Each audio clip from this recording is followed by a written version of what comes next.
J'enseigne le swahili ici à l'INALCO en tant que maître de conférence et également avec la formation continue. C'est une langue que j'ai rencontrée dans mon parcours très tôt dans mes recherches en tant qu'anthropologue. J'ai mené des enquêtes sur le terrain en Afrique de l'Est, en Tanzanie, au Kenya, mais aussi et surtout en Tanzanie. Et c'est une langue que j'ai appris, que j'ai maîtrisée, que j'aime parler et enseigner. C'est une langue sur laquelle j'ai beaucoup travaillé dans mes études, c'est-à-dire que j'ai analysé des interactions et des échanges où le swahili est mobilisé avec d'autres langues de la région et où j'ai été fouiller, décortiquer la langue dans ses usages. Et aujourd'hui, j'ai le plaisir de pouvoir l'enseigner ici à l'INALCO. Le swahili, c'est une langue véhiculaire en Afrique de l'Est qui réunit donc plusieurs cultures, plusieurs pays.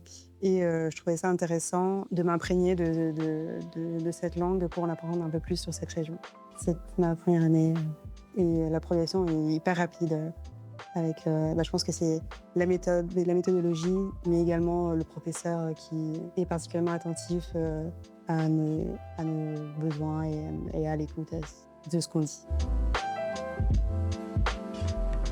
L'INALCO, déjà tout simplement parce que c'est une des rares universités en France où on peut enseigner le swahili. J'ai commencé à collaborer avec la formation continue pour l'enseignement des officiers militaires stagiaires et j'y ai pris goût. Petit à petit, j'ai développé donc ce cours du soir de premier niveau en swahili qui me permet donc d'avoir un groupe d'étudiants plus restreint qui ont d'autres attentes que les étudiants qu'on peut avoir en classe ici à l'INALCO. Et ça m'a beaucoup plu et attiré de pouvoir enseigner dans cet autre contexte. J'avais connaissance de l'excellence académique de l'école, de l'institut, et j'aimais bien aussi le fait que la langue soit ancrée dans un contexte culturel, et ça correspondait exactement à ce que je voulais.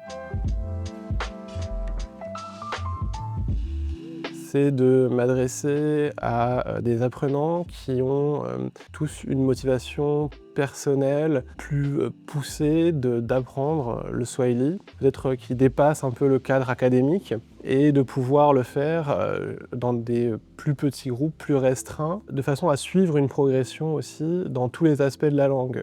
C'est-à-dire qu'ici, j'enseigne la grammaire à l'INALCO. Dans la formation continue, j'ai la possibilité de voir le développement et les apprentissages en grammaire, en pratique écrite, en pratique orale, et donc je développe plus de choses de façon plus complète dans les apprentissages et dans les enseignements. Ce que j'apprécie dans cette formation, c'est le fait qu'on soit en petit groupe, parce que ça permet de pratiquer beaucoup plus à l'oral, ça permet un suivi beaucoup plus régulier du coup avec le professeur et beaucoup plus personnalisé, parce qu'on n'est pas nombreux. Et comme je le disais tout à l'heure, le professeur est à l'écoute de ce qu'on dit, de nos besoins, donc on progresse plus. Au début, j'avais peur parce que je m'étais dit formation distancielle, notamment si on est plusieurs, on va pas forcément suivre et puis ce sera peut-être moins motivant. Et au final, pas du tout. C'est très humain. La méthodologie employée permet à chacun de pratiquer autant que possible pendant la séance. Nous, par exemple, on fait une première partie de découverte de la leçon du jour, puis une partie où le professeur nous explique réellement la théorie, quoi. Et enfin, une partie exercice où chacun est libre de participer, mais participe très souvent.